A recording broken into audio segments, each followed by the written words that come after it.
இருக்கக்கூடிய பெருமாளை பார்த்து கொள்ளுவது அது ரொம்ப முக்கிய பொறுப்பு. ஏன்னா எல்லாரும் கேண்டு ஸ்திரீ தர்மம் என்ன ஸ்திரீ தர்மம் என்னன்னு அடிக்கன்னு கேட்டுருப்பான். என்னமோ பண்ணணும்னு நினைச்சுன்னு நம்ம கேட்டுருக்கோம்.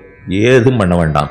நம்ம வீட்டில் இருக்கிற பெருமாள் சாலக்கிராம பெருமாளோ விக்கிரக பெருமாளோ அவர்களை ஜாகிரதையாக பார்த்துட்டு புஷ்பம் தொடுத்து சந்தனம் மறைத்து அவர்களுடைய வயிறு நோகாதபடிக்கு தளிக பண்ணி சமர்ப்பித்தோம்னால் அது போதும்னு மோட்சம் கொடுக்குறான் எம்பெருமான். அதுக்கு மேலே நான் இதை கற்றுக்கலையே அதை கற்றுக்கலையே அதை பண்ணலையே வேதம்லாம் நாங்கள் சொல்லவே இல்லையே இன்னும் விஷ்ணு சஹஸ்ரநாமம் சொல்லணுமா வேண்டாமா இதே விசார் காயத்ரி மந்திரம் சொல்லலாமா வேண்டாமா வேண்டாம் தரேன்னு சொன்னா நீ தரவே வேண்டாம் வேணும் இதுதான் புடிகாத முடிச்சிருந்தோம்னா அப்போ அர்த்தமே இருக்காது. அதுதான் பெரிய திருமணங்கள் தெரிவிக்கிறார். நாம பார்த்துக்க வேண்டியது நம்ம பகவானை.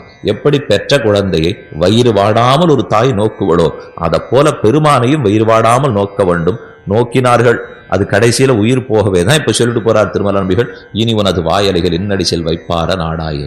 அந்த இளங்கிளி பாசுரமே திருமங்கியாழ்வார் கிளியாகவே இருந்து நமக்கென்னு பல பாசுரங்களை பாடியுள்ளார். அந்த பேச்சில் இனிமை ஞாபகத்துக்கு வரவே தான் எல்லே இளங்கிளியே ஆர் பேசினாலும் பாகவத்தோத்தமர்கள் பேசினால் பேச்சில் இனிமை நம்மை ஈர்க்க வேண்டும்.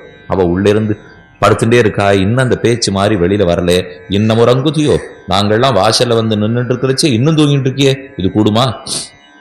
ஸ்ரீவைஷ்ணவன் பாகவதோத்தமனை பார்த்தோம்னால் அவர்களை விட்டுட்டு அந்நியபரத்தையாக இருக்கக்கூடாது. இதுலேருந்து நாம் என்ன தெரிஞ்சுக்கிறோம்னா இப்ப ரெண்டாவது அர்த்தம் எல்லை இளங்கிலேயே முதல் அர்த்தம் இன்னும் உறங்குத்தியோ இன்னுமா தூங்கிட்டு இருக்கே நாங்க வாசல் வந்து நிற்கிறோமே திரும்பி பார்க்காது இருக்கியேன்னா பகவான் வந்தா கூட திரும்பி பார்க்காது இருக்கலாம்.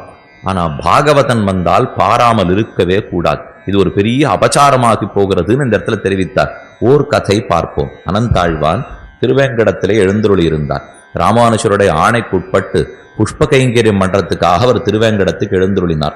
ராமானுஜர் தன் காலக்ஷேப கோஷ்டியை சொல்லிட்டு இருக்கார். ஒரு பாசுரமா அர்த்தம் சொல்லிட்டு வரார். அப்ப கீழே சொன்னேனே சுமந்து